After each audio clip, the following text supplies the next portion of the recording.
When you don't go to Geico.com, car insurance can be confusing. Like Swedish techno confusing. Bark, bark, meow, meow. Dance with me, purple cow. Bark, bark, meow, meow. Ooh, you lovely cow. Geico makes it easy. With 24/7 access, all you have to do is go to Geico.com and you could save money on car insurance. It just makes sense. Unlike, Dance with me, purple cow.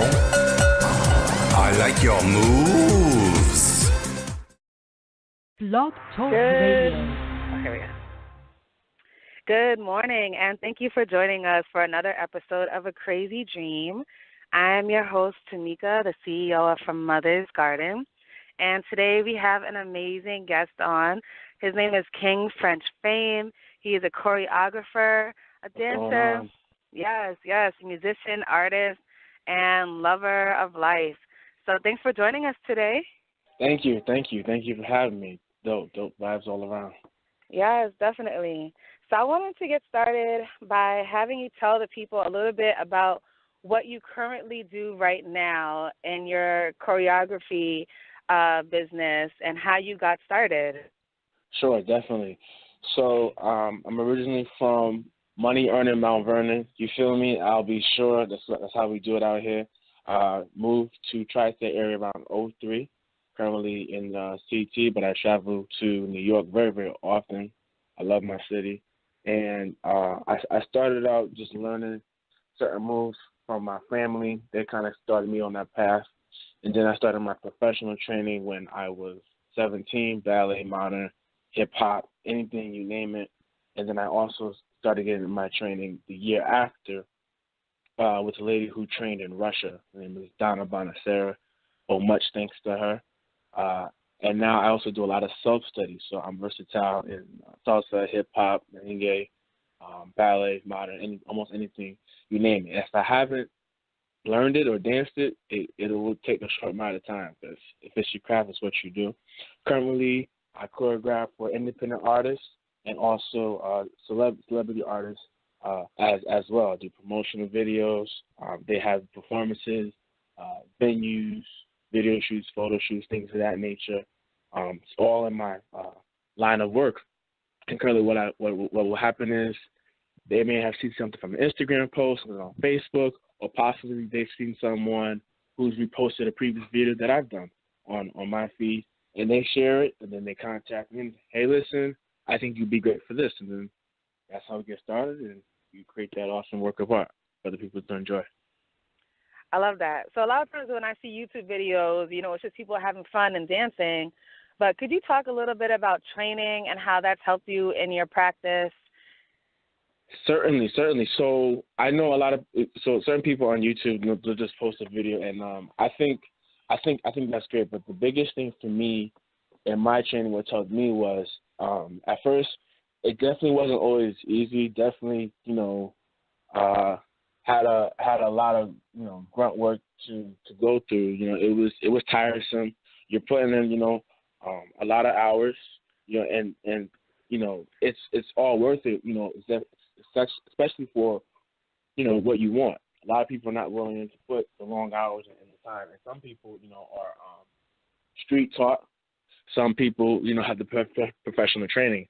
I was fortunate enough to not necessarily have both, but to get both of those experiences.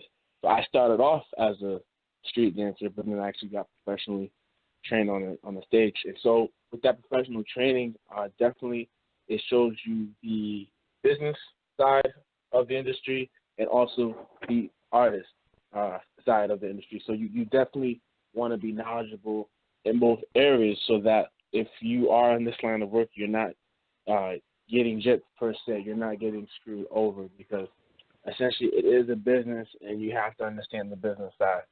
So it's helped me understand all aspects, and essentially it's helped me to just be knowledgeable in how usually all the process comes about, and helps you be more prosperous.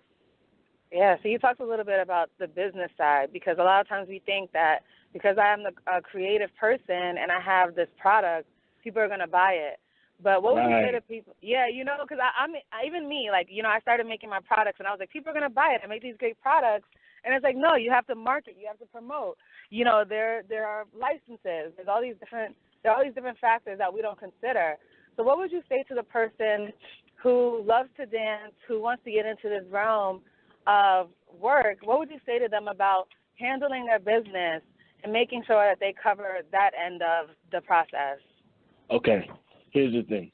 I have seen many a dancer perform, do a video, and the most biggest thing is sometimes it could be people who are, quite frankly, not that talented, but because they had a face and they capitalized on a certain moment, a certain music, a certain aesthetic, they have now took that to their advantage, and now they benefit from that. So what a friend of mine has said, they call him Jay Kwan. He was the double for Odell Beckham. He said you have to maximize on the opportunity, and so I'm just quoting him. He said maximize on the opportunity. So let's say you did a job, I don't know, let's say in East New York, right? East New York, or in Florida, Miami. After you just finished doing that job, you might want to see who's in that circle for the next one. So you always want to be, thinking ahead. And here's the thing with people, they don't want to be sold, but they love to buy. I'm just gonna say that again because maybe just might want to know what somebody said. People don't like to be sold, but they like to buy.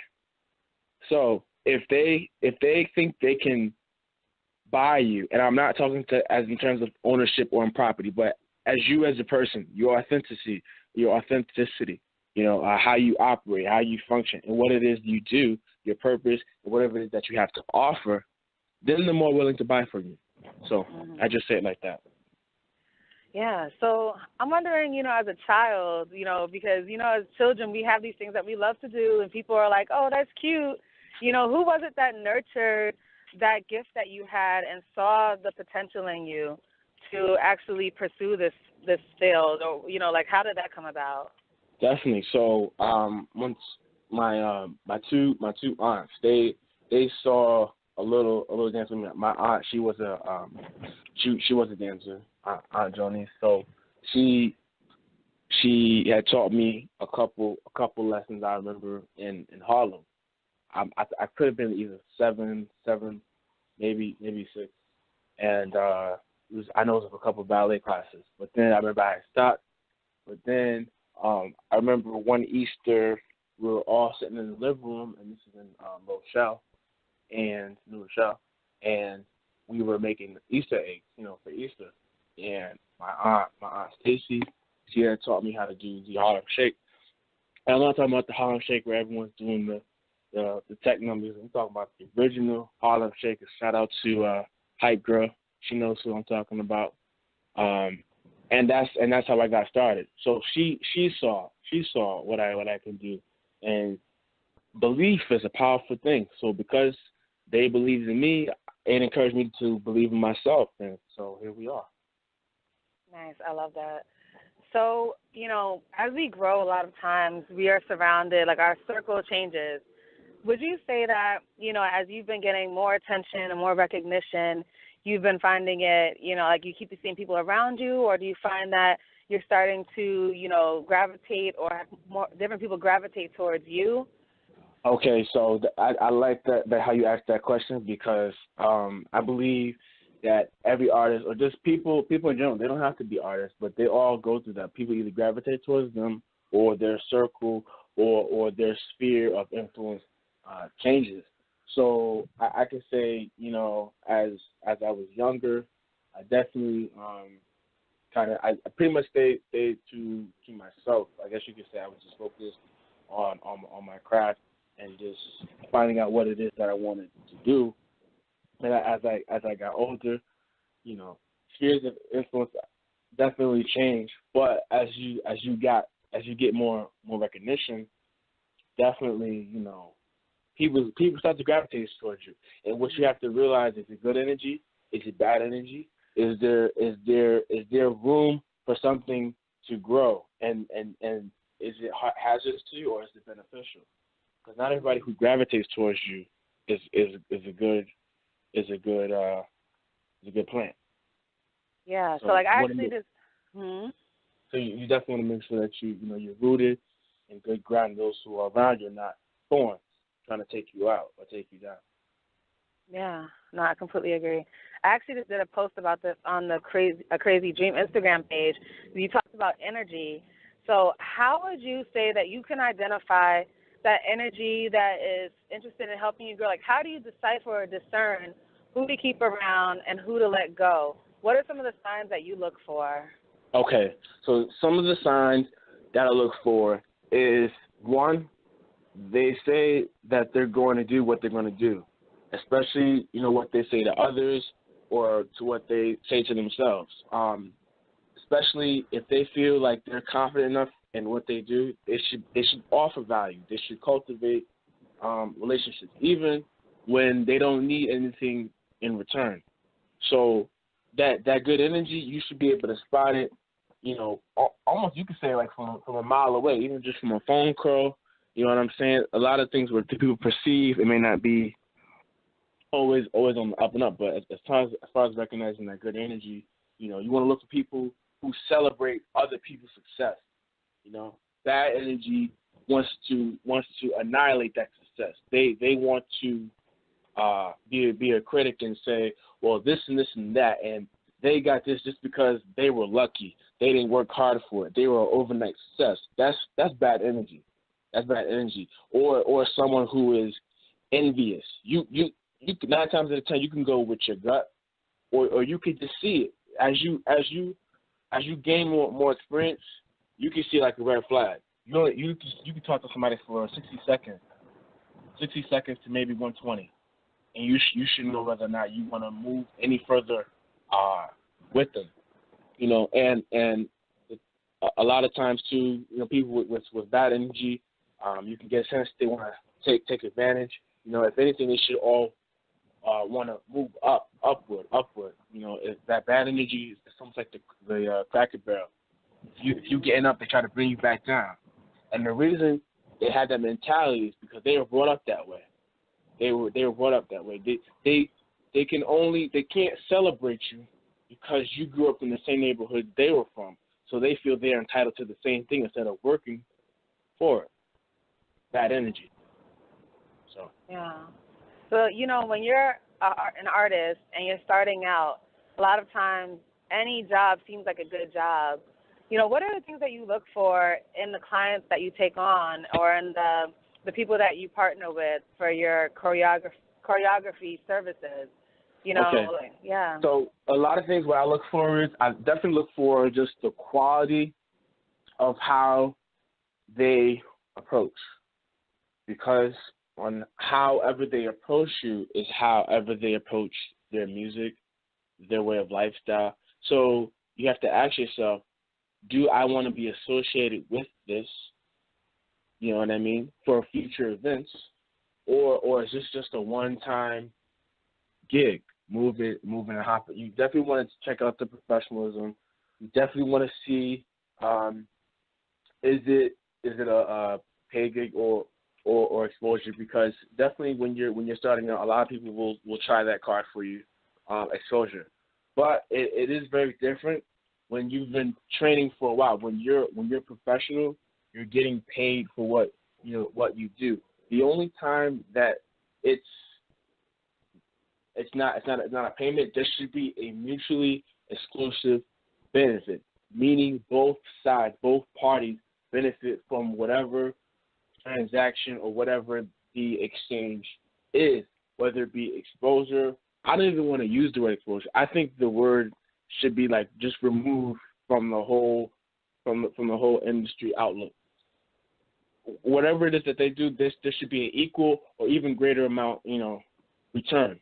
Maybe they can place you in a different venue. Maybe they can place you in a different segment. They can get you seen where you have your credits. They can get you another gig or another job that is paid. So you, at the end of the day, you want to make sure that you're not getting gypped. And most certainly know your value. Know your value. If you know you have this saying, pay your dues. You know what I'm saying? If you know you pay your dues, know your value, and just go for it. Just go for it. Yeah, I love that you talk about value because I think a lot of times we forget what we bring to the table because we're so hungry or thirsty to be seen. We forget, yeah, like we forget that we bring a lot to the table, that we have a lot to offer. That's so true. Yeah, especially as artists. A lot of times I think artists, from what I've seen, get taken advantage of because we see things or offer things as opportunities, but oftentimes we're not benefiting from it, and other people are. I'm so glad you said that. I just want to touch on something real quick with that. Today, even maybe about 2 hours ago, someone had contacted me, and they said, "Hey, listen, I would love for you to do this to my challenge, and I'll repost it." Okay, that's cool. Now here's two of the things. One, usually charge. If you're not paying, what else are you offering? You know what I mean? You just can't take what someone's worked so hard for and just put someone else's content. There has to be the value, like we had mentioned earlier. And so I had replied back. I said, okay, so you want me to do this, so and so. All right. So is there a way that me and whoever you're with, can perform? Because that would work.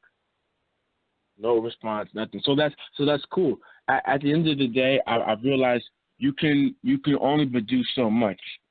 So once you played your cards, it's up to them to either put down their cards to say, hey, listen, let's work, or from there you just walk away. You walk away. There will always be opportunities, but you have to take the right opportunities with the right people. Yes. So we talk about the right opportunities with the right people. So what was your first job, and how did that come about? Like, when did you take that first step and say, I'm going to do this choreography, and I'm going to take on this deal, and I'm just going to do it?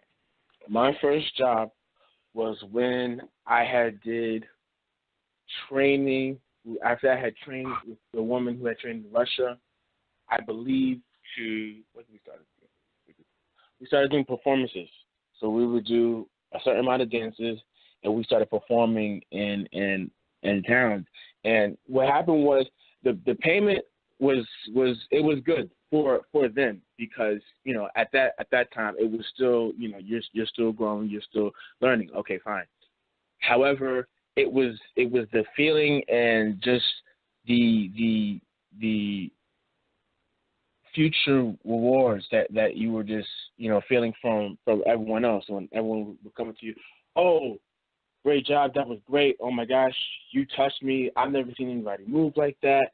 Can you teach me? Oh, can I schedule you for this? Or we're thinking about having this. Would you like to? And even after that, I believe I was doing an event for kids for Thanksgiving. I was getting paid for that. I had to teach a hip hop lesson and also do a performance. And I'll never forget this. The kid came up to me and he goes, "Can I have your autograph?" And I'm looking around like, is this kid really, is he talking to me? Yeah. And so I said, okay. I said, let me just get a pen. So I signed a paper and I said, listen. I said, you keep dancing. I said, and don't give up. So that's when I knew. I was like, okay, this is bigger than me now. This is bigger than me now. People that I've only met for 45 minutes want my autograph, and then and it's just like, wow, you actually have the impact. You actually have influence, and that's only right that as an artist and someone who is passionate about their craft uses that influence to influence others, because we need more positivity. We need that. Yeah. What would you say to, just thinking about what you said, like it being bigger than you, because I know that a lot of people are very uncomfortable dancing and very uncomfortable with movement and just moving their bodies.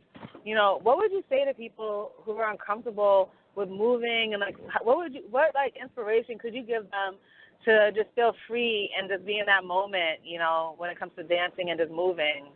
Well, inspiration that I would give them, people who feel uncomfortable is, get out of yourself, because once you start moving, you forget about it. A lot of times we forget that dance, is a language that we all understand. So, you may be feeling uncomfortable. You may feel like you're not in the right vibe or the right space, but start to move around and everything starts to make sense. Believe me. Tried it, tried it again, it doesn't fail. Mm-hmm. So now I'm thinking about, like you talked about that little child, that little person coming up to you and asking for your autograph. Like a lot of times when we start to get notoriety and recognition, we sometimes get caught up in ourselves. If you watch reality TV, it's all about the ego. It's all about me, me, me. Like, how do you see yourself giving back through your artistry and through your work? Okay, definitely, with the notoriety and just getting more known and more recognized. Giving back, I always look for opportunities just to give back. Give back to the community, whether it be volunteering, possibly just showing up to a performance for other other kids or other people that I know, definitely. Or just support. Sometimes just being behind the scenes. Sometimes all it takes is just being there, just giving, your time. And what I realized for me, what's really helped me is just, staying humble. I really believe that that's a key element. I know there are plenty of people who are out there doing their thing, but I will say this. For your journey, it is important for you to be confident. You have to be confident. There's no other way. However, let other people say you're this or you're that. Never exalt yourself because you will be humbled. So I always believe in, being humble, giving back to the community, other people who are less fortunate. All the time I'm looking for opportunities to do that. So it's definitely important to me. Yeah, so I know, you talked about Mount Vernon. And I know Mount Vernon has a lot of violence, a lot of poverty. What are some things that you think would help in that community that could be, maybe creative, or things that, might help to create unity in the community, things that could help to bring more united, thinking and living in that area? Well, definitely. When I was a kid, I remember going to a block party, and it was along the side of downtown Mount Vernon, and we had seen Dougie Fresh, me and my pops, and he had me on his shoulders, and we were jumping, and Dougie Fresh, he was going in, he was killing it, and ever since that day, it just made me smile, like, wow, so there are people, out here, spreading that unity and positivity in the community, and I think as for now, definitely, revamp the after-school programs. Give kids the arts. Yes, they have to have math, writing, and English and learning as well. But definitely give them the arts. Give them time to explore, that other part of their brain. Definitely more community events. Maybe more holiday events. Maybe much more things for the kids. Give them that freedom, that right to express themselves, whether it be in the parks, the playgrounds, City Hall, There's definitely a lot of ways to do that, especially in the schools, because they're there for that many hours. Why not have an hour or two where they just get to let loose? All that learning is great, but they have to have a way to retain that information, so why not give them something to ease their mind, enhance the culture, because a lot of the kids, they're only doing what they're taught, but they're never taught to do what they want. They're always saying go for their dreams, but they're not taught how to go for their dreams. You know what I mean? Yeah, like an actual roadmap. Like, these are the steps you take, laying it out for you. What would you say, to the child who might be listening or who might listen, or even the adult, what would you say to them as a way to get started as a choreographer, to that person who has that burning desire to do this? Okay, so getting started, as a choreographer, you definitely want to look around. Like, look around where you are in that present moment. Take a knee. Whether it be if you're in a town, you're in a city, or you're in that state. So I always say it like this: start in your city, right? Now they have the old saying, a prophet is not welcome in his own home. So if your city is not giving you that strong background, go to a different town. I'm pretty sure they'll show you a lot more love, for you. But you definitely want to get yourself out there. If you don't have a brand, you don't have a logo, the easiest way of promotion, word of mouth. And honestly, I remember this man that they call him Eric Thomas. You only succeed as bad as you want to breathe. So if you really want it, you will find a way. And oftentimes, when you get started on that path, you'll start to see signs and direction, and it gets easier. But you have to be willing to work. Otherwise, there's no point. Yeah, you talked about, being willing to work, and I want to talk about this because a lot of times people see you succeeding or what they think of as succeeding, but they don't see the things that go on behind the scenes. They don't see the stress. They don't see the struggle. They don't see all the work that goes on before you get to that performance or before you get to that product. Definitely. Could you talk a little bit about, Definitely can. So, I remember early this year out in March, I had a performance out at Rockies, and shout out to Spliff Star, dope guy. He's alongside Mr. Rhymes. Yes. So I remember doing this performance, and before the performance, everybody else is out there doing their thing, hype energy. So being surrounded by all of that, it's just like, wow, you either got to bring this or, you go home. So I remember going outside of the spot, of the place, of the venue, and I just had to take a couple of deep breaths and just like, listen, pull yourself together. Either this is what you do or you don't. And that's it. And I remember walking back in with this overwhelming confidence. It was almost unreal. Like you could think I own the place. That's how ridiculous it was. And so I remember getting on there, performing and dancing.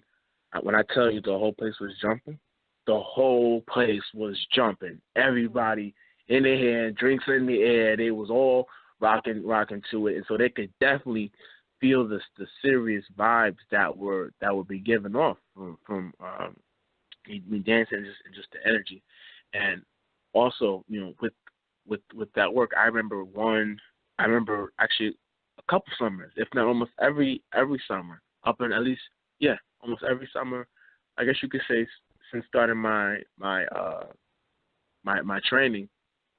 I remember going outside maybe in the afternoon in the summer when the sun was up till the sun was down, and I wouldn't come inside until it was late at night. And I can even remember when it was cold outside, towards even in the winter, put my coat on and just go outside, dance all day, And people will say, well, really?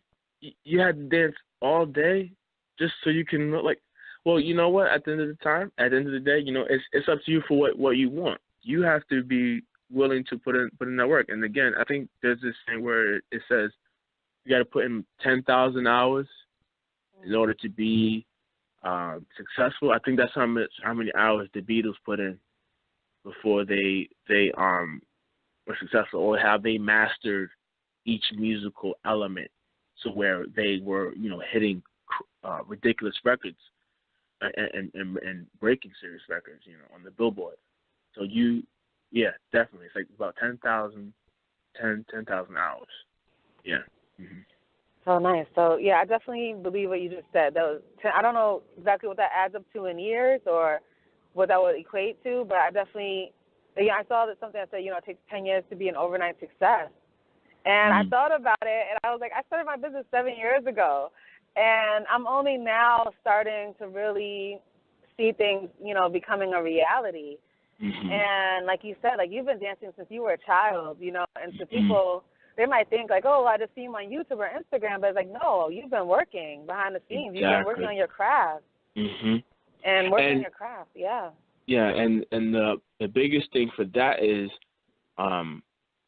it's almost like, while here you are. But it's almost as if when you are ascending into your purpose and to everyone wanting to have them on their music video or on their scene, you have to look back and say, listen, you put in the work, so you are now receiving, the benefits of putting in that work. It's like I had mentioned earlier, 2017 is a huge year. I can't make this stuff up. I cannot. And if people don't want to leave it, that's okay, because at the end of the day, they will watch on the sidelines. But 2017 is huge.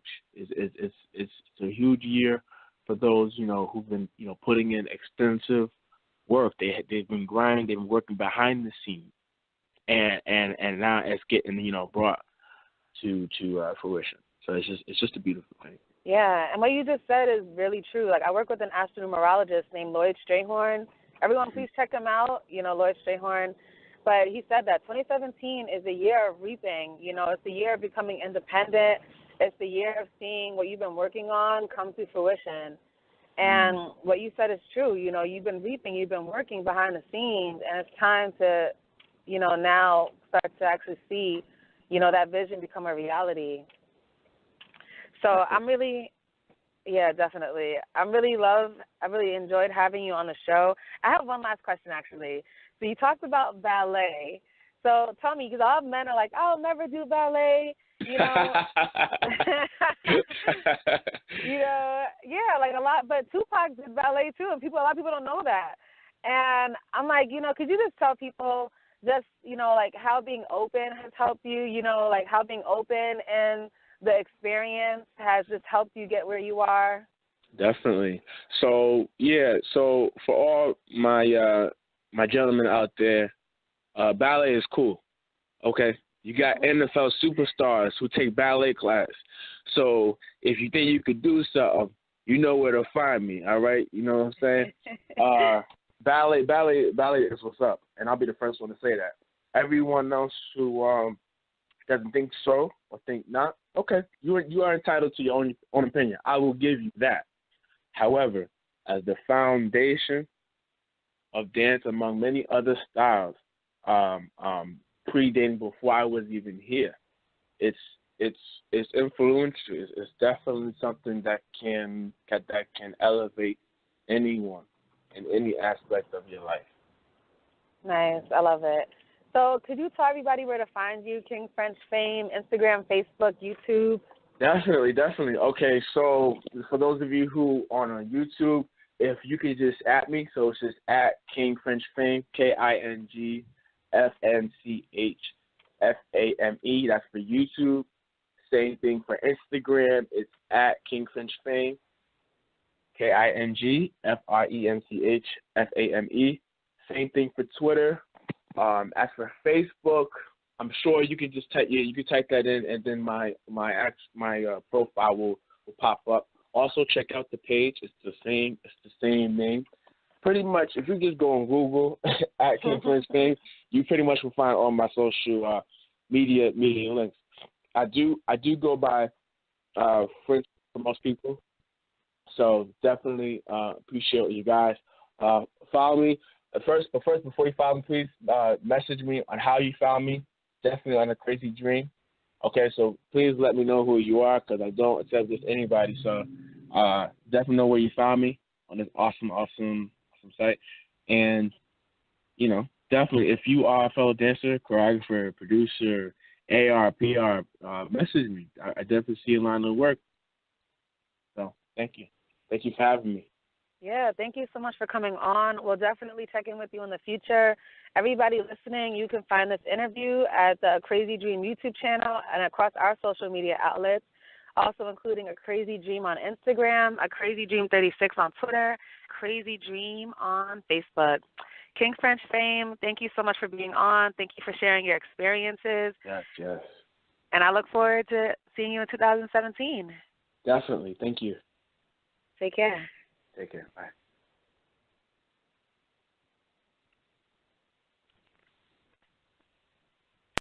Dear pesky blackheads, you disgust me. You're ugly, dirty, and just plain nasty. Enough is enough. Meet my Biore Deep Cleansing Charcoal Pore Strip. This strip, with natural charcoal, will pluck you out. Oil too. Sayonara, blackheads. See ya on the Biore strip side. Sincerely, finally clean pores.